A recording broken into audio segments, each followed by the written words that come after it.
You went to Konya, visited the tomb of the Rumi. You did, right? Yes, I did. Yes, I had a great time there. From which message of Rumi were you impressed most? Actually, it was when we were, the museum was lovely and the tombs were nice. And the artwork around the tombs was more impressive to me than the tombs themselves, although the antiquity of them was rather amazing. I had a wonderful visit with a seminary student in Urfa who is going into the ministry, and I asked him why. And he's working on a doctoral dissertation on the work of Mevlana Rumi. And I asked him why, and he said because the architecture of his soul required it, and nothing else would be enough. And so I found his passion for Rumi's work and Rumi's poetry that I read before going deeply inspirational. God is available to all of us if we open our hearts to Him or to it. I want to go back to school. Yes. In the school that you visit in the east part of Turkey, what play can this school play in the east part of the? What is the role? Well, when we visited this school in Urfa, it was clear to me and inspiring to me that they became vehicles for hope.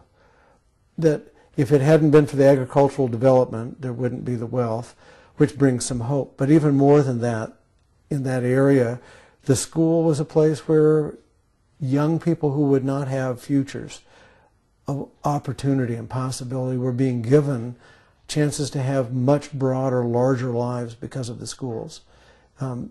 There more than anywhere. Here we were, 35 miles, 50, 60 kilometers from Syria. Here were many Iraqi refugees, and here was a city where people were not finding despair but hope, in part because of the presence of the schools and the education volunteers and their influence in their community. Have you had a chance to talk to any teachers or any students in these schools? If so, what impressions did you have from them?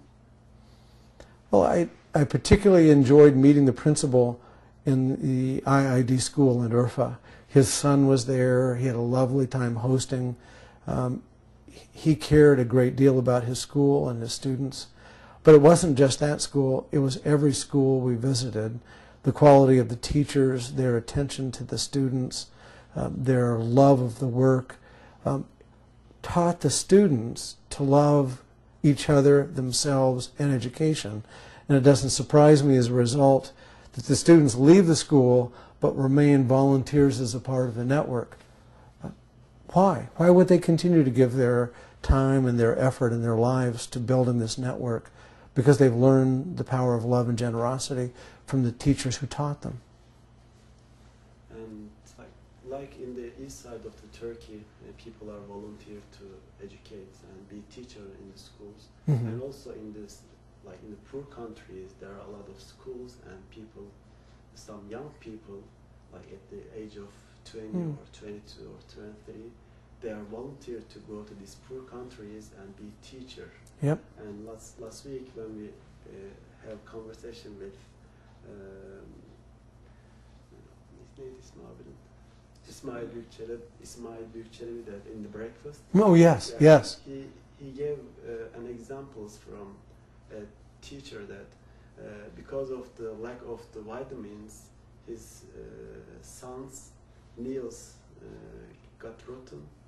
Yes, fell off. Yeah, but still he said, and this teacher remained in that school and continued his work because of the dedication of him. What do you think? I think that when we give our lives in service to others, that our lives become better, and that people like the teachers who've gone to countries that create hardship for they and their families in order to give the gifts of love are given love in return by the students who are so grateful for the opportunity. I did meet a family that weren't teachers, but went to help establish a school in Afghanistan. And he only left when war broke out. And the school finally had to be closed, but it had been reopened, and he was contributing money for its continuation. He was so proud, so happy to be able to be giving those gifts to these young students.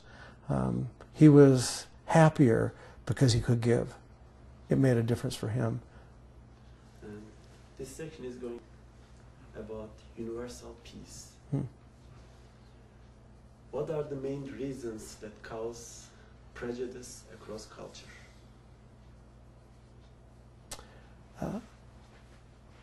Prejudice is usually based on stereotype, categorical thinking rather than actually knowing people.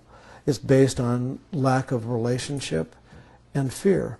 And one of the best ways to prevent prejudice is to put people together face to face so that they meet and know each other, to have meals together, to break bread together.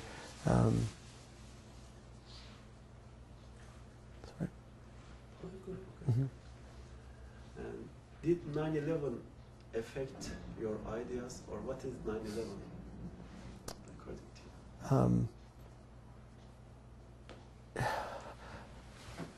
you? 9/11 changed our country.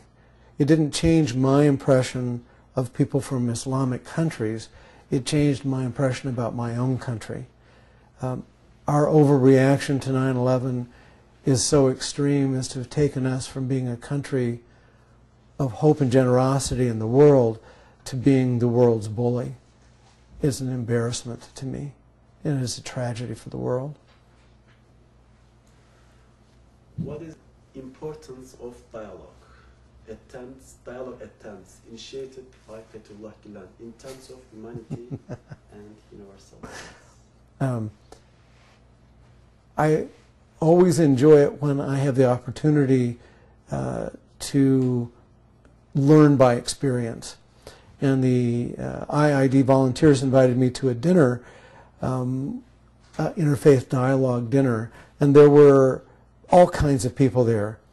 Sitting at my table were people that had very different views than mine from my own country, including FBI agents that had been investigating some of the Islamic students. That they had been invited to dinner was startling to me. I thought that they probably didn't belong there. I was humbled by being taught that even I, who think I know how to practice tolerance, was being encouraged to be more tolerant and being taught by them how to be. To talk to people as human beings first and the jobs they do second, and learning to talk across differences, and hopefully both they and I were deeper because of it. That's how you do interfaith dialogue and peacemaking.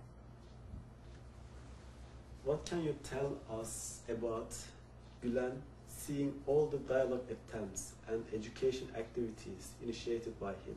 Please give us a last analysis about him. Well, let's see.